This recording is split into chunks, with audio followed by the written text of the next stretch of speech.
యాదాద్రి భువనగిరి జిల్లా వలిగొండ మండల కేంద్రంలో రెండో విడత గొర్రెల పంపిణీ వెంటనే చేపట్టాలని తహసీల్దార్ కార్యాలయం ముందు జరిగిన ధర్నాలో జీఎంపీఎస్ జిల్లా సహాయ కార్యదర్శి జక్కల మత్స్యగిరి గొర్రెల మేకల పెంపకదారుల సంఘం ఆధ్వర్యంలో వలిగొండ తహసీల్దార్ కార్యాలయం ముందు జరిగిన ధర్నా జక్క మత్స్యగిరి మాట్లాడుతూ రెండో విడతలో డీడీలు 11 నెలలుగా ఎదురు చూస్తున్నామని వాళ్ళకు వెంటనే ప్రభుత్వం స్పందించి వాళ్లకు గొర్రెలు పంపిణీ చేయాలని డిమాండ్ చేశారు. మరియు ప్రమాదవశాత్తు మరణించిన గొర్రెల కాపరికి 10 లక్షల ఎక్స్‌గ్రేషియా ప్రభుత్వం చెల్లించాలని, అదేవిధంగా ప్రతి సొసైటీకి 10 లక్షల భవన సదుపాయం కల్పించాలని, 50 సంవత్సరాలు దాటిన గొర్రెల కాపర్లకు 3000 పెన్షన్ ఇవ్వాలని డిమాండ్ చేశారు.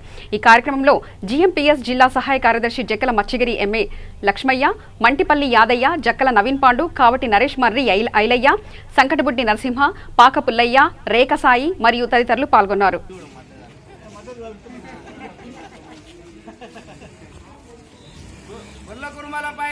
ప్రభుత్వ నిర్లక్ష్య వైఖరి, గొల్ల కుర్మలపై ప్రభుత్వ నిర్లక్ష్య వైఖరి.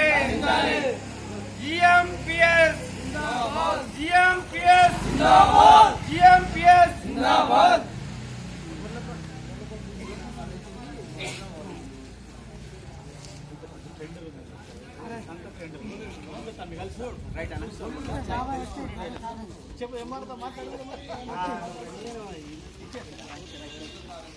ప్రభుత్వ నిర్లక్ష్య వైఖరి, ప్రభుత్వ నిర్లక్ష్య వైఖరి.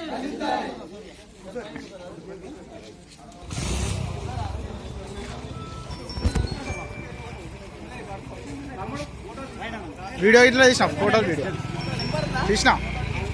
తీసిన వీడియో ఫోటోలు.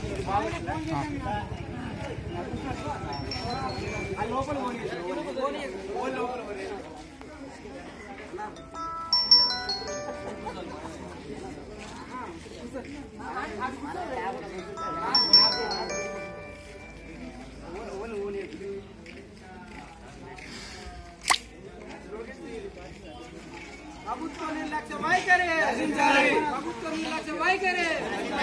గొర్రెల కాపర్లపై ప్రభుత్వ నిర్లక్ష్య వైఖరి, గొర్రెల కాపర్లపై ప్రభుత్వ నిర్లక్ష్య వైఖరి.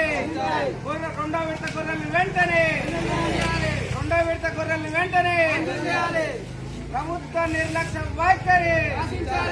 50 సంవత్సరాలు దాటిన గొర్రెల కాపర్లకు పెన్షన్ 3000 పెన్షన్, 50 సంవత్సరాలు దాటిన గొర్రెల కాపర్లకు 3000 పెన్షన్. ప్రతి సొసైటీకి 10 లక్షల భవనాన్ని నిర్మించాలి, ప్రతి సొసైటీకి 10 లక్షల భవనాన్ని నిర్మించాలి. గొర్రెల కాపర్లపై